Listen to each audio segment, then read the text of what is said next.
भारत माता की, भारत माता की, भारत माता की,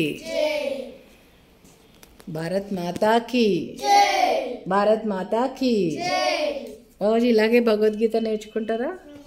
ఓకే, రోజు కాకపోయినా మీకు సెలవులు ఉన్నప్పుడు నేర్చుకోండి. Okay okay, thank you. Me teacher పేరు ఏంటి ఇప్పుడు? ఓకే, మీ పేరు? ఓకే, మీ పేరు?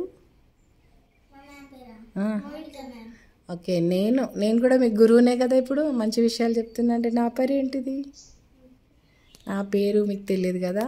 సో అమ్మ ముందు అమ్మ అనుకోండి, తర్వాత శ్రీవాణి అమ్మ. శ్రీవాణి నా పేరు, లేదంటే అరుంధతి. అరుంధతమ్మ అంటారు అందరు, లేదంటే వాణి అమ్మ అంటారు. శ్రీవాణి అమ్మ మీకు ఇష్టమైన పేరుతోటి నన్ను పిలవచ్చు. అరుంధతి అంటే కూడా సరస్వతి మీనింగ్. అయితే శ్రీవాణి అంటే ఏంది? శ్రీ అంటే లక్ష్మి, వాణి అంటే సరస్వతి. ఈ రెండు నాలో ఉన్నాయన్నమాట. పేరు వెనకాల మీనింగ్ తెలుసుకోవాలి, తెలుసా మీకు?